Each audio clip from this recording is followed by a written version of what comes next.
We're back with American Legacy, a television special, and the story of a man who kept going no matter what. He was ever thinking, ever planning, ever vigilant on getting the job done. Driven, okay? Intense, loving, tender, and family was very important. Power, ambition, wealth, determination, dad, funny, smart, amazing, one of a kind, difficult. On January 19th, 1993, after 6 short months battling a brain tumor, Reginald Francis Lewis, a noted businessman, family man, scholar, and athlete, died.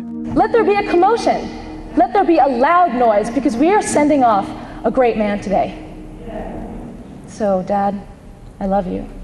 Goodbye. You may remember Reginald Lewis as a savvy black businessman who shared his extraordinary accomplishments in his book, Why Should White Guys Have All the Fun? I thought that myself a couple times. A few knew Lewis as husband, son, father, and friend. Through them, you will learn about the man whose brilliant mind and generous heart distinguish him as an American legacy. My father never stopped moving forward. No matter what fate threw in his way, whether that was racial stereotypes that would try and hamper him in his business, racial bias and prejudice, no matter what the world threw him, he didn't let it stop him. He could see further and dream more lofty dreams than many people had ever met at that time. He was a man unfettered, unlimited. He would talk about things that people would merely dream about. Reginald Lewis made history in 1987 when he bought Beatrice International, a billion-dollar food company that spanned the globe. I recall vividly about 4 o'clock in the morning looking at the brochure describing the 64 companies in 31 countries, saying that no one in his right mind would take on that task, particularly as we were coming off a very major success, not more really than a few weeks earlier. The leveraged buyout Lewis crafted made headlines. It was his tenacity that closed the almost $1 billion deal with only $15 million of his own money on the line. We went to Michael Milken. We said that Drexel would never have to actually fund $1 billion. But they still promised to do it anyway. But I said that you'd never have to do that. So effectively, it was self-financed by about $450 million.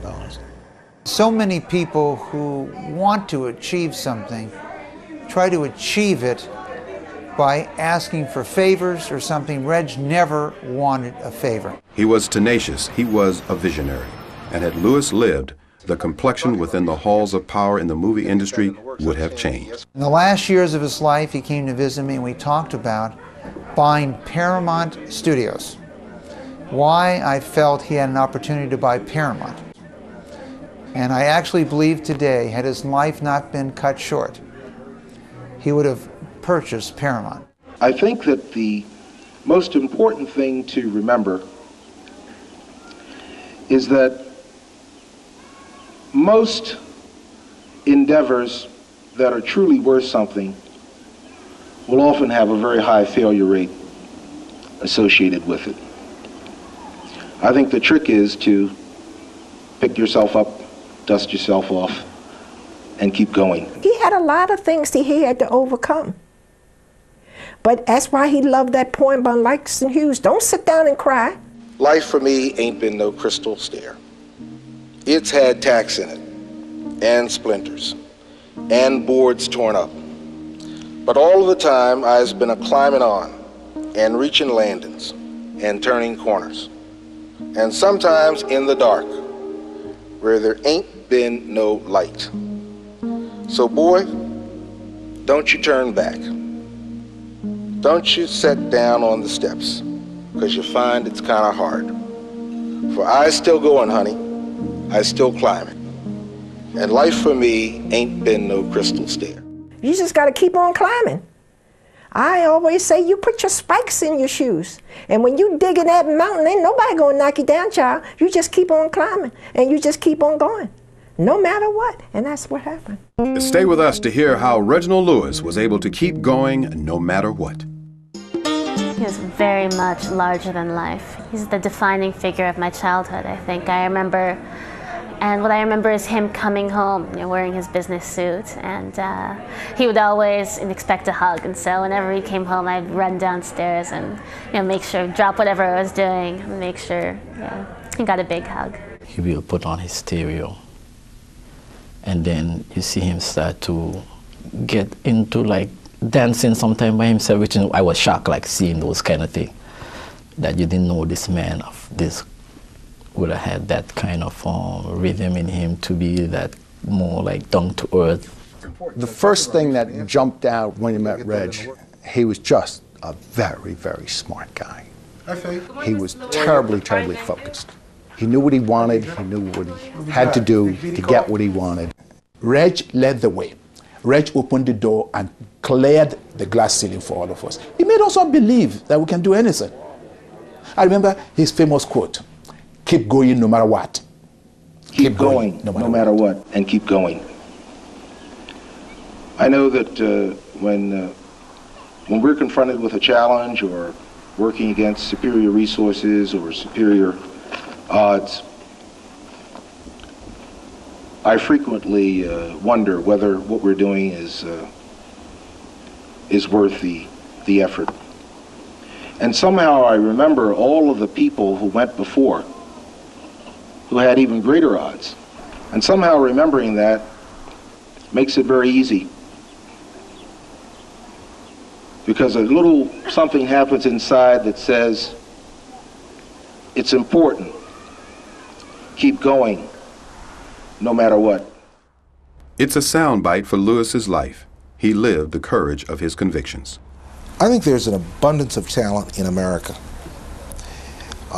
Perhaps our most underutilized pool of talent is in the inner cities and in some of our rural communities. And I think America is at a place now where we simply can't afford to not develop all of our human resources. He was born December 7th, 1942 in East Baltimore, Maryland. He describes a segregated neighborhood in his book, Why Should White Guys Have All the Fun?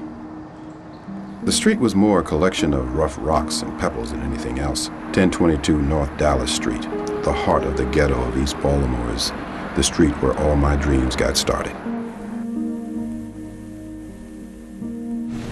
This is Kappa hat.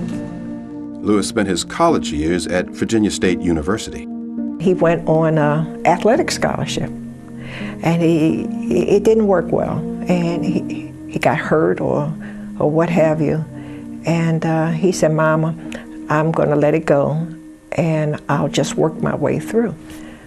So I said to him, "Now, Reginald, you have to trust in the Lord. You have to trust in Reginald, and you have to trust in me." But it was years before college that Reginald Lewis learned to trust his mother. Still, their relationship wasn't always an easy one. She says, "He had a strong will, and so did I." We had a little incident at home, and he got a little upset with me because I put down some tough rules. And he said he was going to leave, and he was packing his bag. I said, "If you go to your father's house, God knows where you're going to sleep. So the only place I see for you is Baltimore City Jail. And what happens when they close the doors? That means you don't go anywhere." I said, "Now, what we have to do with each other is find out who you are. Are you mama's baby? Are you mama's little boy? Are you mama's little man? Who are you? Now, if you let me know, then I'll know what to do." In a moment, you'll learn what motivated Lewis's drive to succeed. When he was young, his mother left his father when he was 3 years old. And when he was around 7, he asked one of the members of the family, "Why did she do that?" And somebody told him, "Because your father was not ambitious enough." And in his mind, he said, "Well, I'll be sure when I get married, she will never leave me because I'm not ambitious enough." At 10, Lewis's ambition was clear, but the head-butting with Mom over his paper route convinced Lewis he had to study law to do business. Reginald went to camp for 2 weeks, and I served the papers. I put Gene in the stroller, and I put the papers under the stroller, and I served his papers. And when he came home from camp, he asked to settle up. And I said, what are we to settle up? He said, my money. I said, but I did the work, so I earned the money. He said, I'm gonna get a lawyer. I said, you really need one because we didn't make a contract. I said, you don't do any business unless you have understanding. Studying law at Harvard University was the best way to effect that. So before he even applied, Reginald Lewis was admitted to Harvard Law School. His brilliance was clear, but shone brightest during mock trials. Professor Frank Sander helped open the elite doors of the Ivy League to Lewis. He was just very articulate and had immense energy and vivacity and zest, and poured himself into this with great enthusiasm. Just 4 years out of law school, Lewis had one of the nation's most outspoken activists as a client. This is Reginald when Ben Chavis was with the Wilmington 11. We didn't know anything about this trip to North Carolina until after it was over. Reginald Lewis was hired by the United Church of Christ in 1972 to defend activists in Wilmington, North Carolina. They were facing imprisonment and racist violence from the Klan. The group, the Wilmington 10, was led by Reverend Ben Chavis, who recounts the story at Lewis's funeral. Never saw so many law enforcement people carrying guns, really waiting out there on the tarmac when the plane let down. So when the plane landed, everybody rushed off the plane, including the pilots and the flight attendants, and left Reggie and I on the plane. We said a prayer, and he said, I'm your lawyer. I will go first. You know what Mr. Lewis did after we got down on the ground? The sheriff was reaching for me. Mr. Lewis stood in the way and said, oh no, let me see your identification. I was able to negotiate with the Attorney General of the state of North Carolina to allow the church to post the bond with interest-bearing securities as opposed to putting up a pure cash bond, and the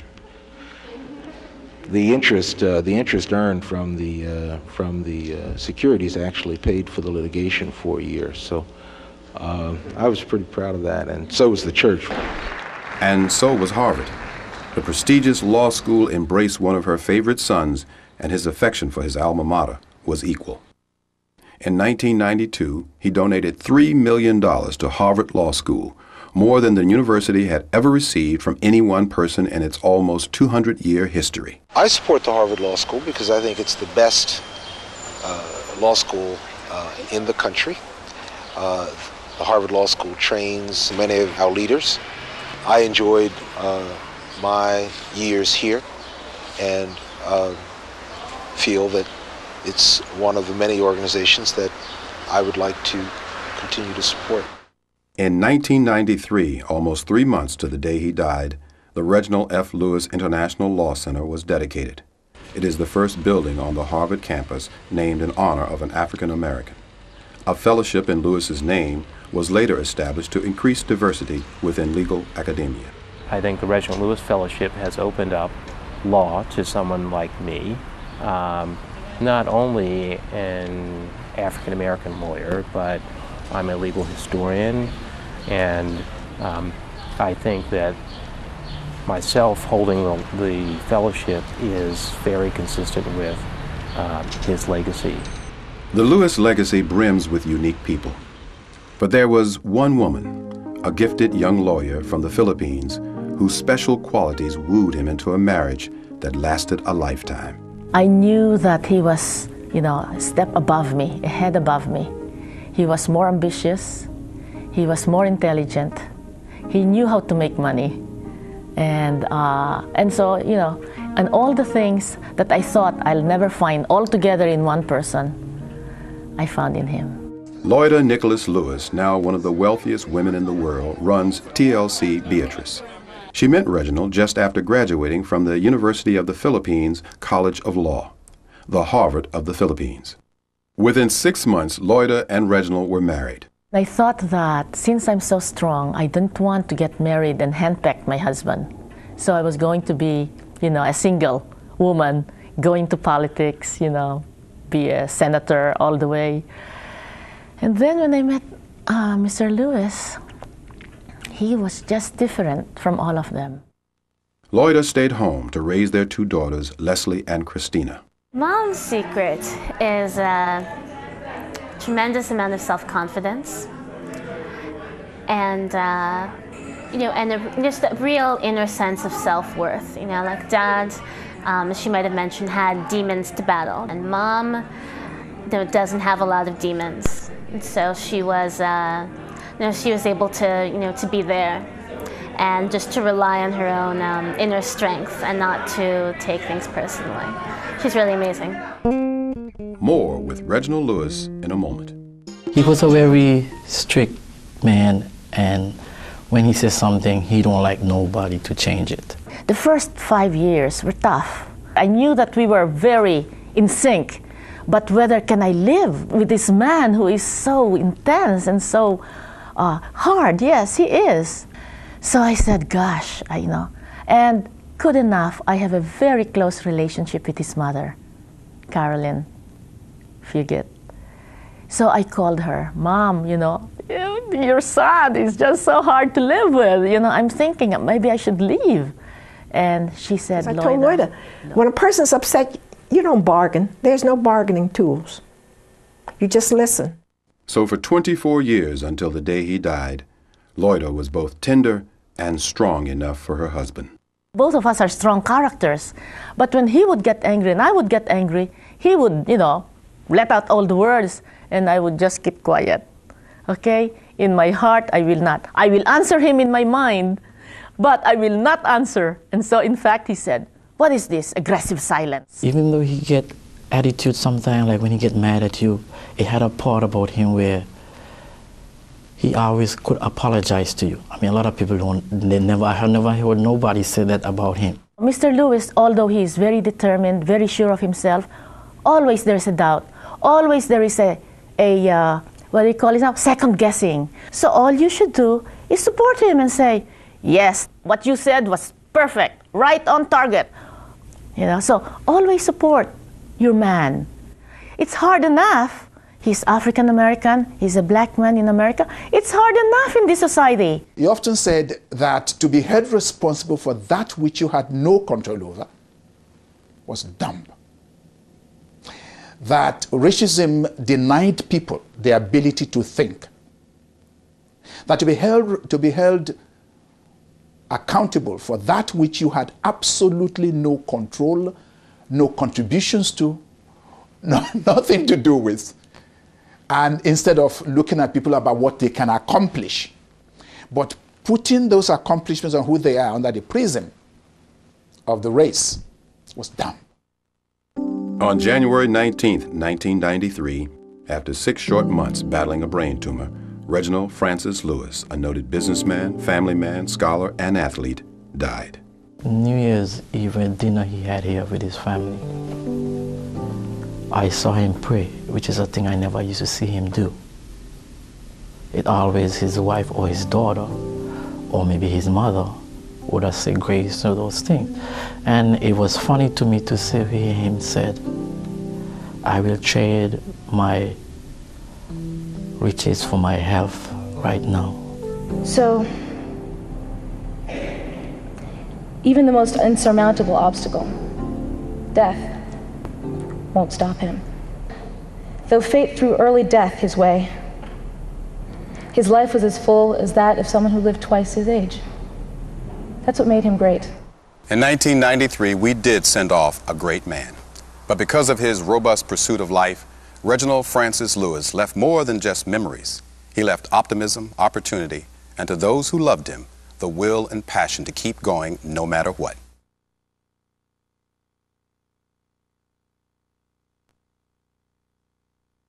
I hope you've enjoyed this brief journey as we glimpse the provocative tales, incredible accomplishments, and the undeniable fortitude of a people as they travel from slave ships to spaceships. On behalf of RJR Communications, New Millennium Studios, and me, your host, Tim Reed, I want to thank you for watching, and I hope that you'll tune in to future installments of an American Legacy television special. History will never be the same.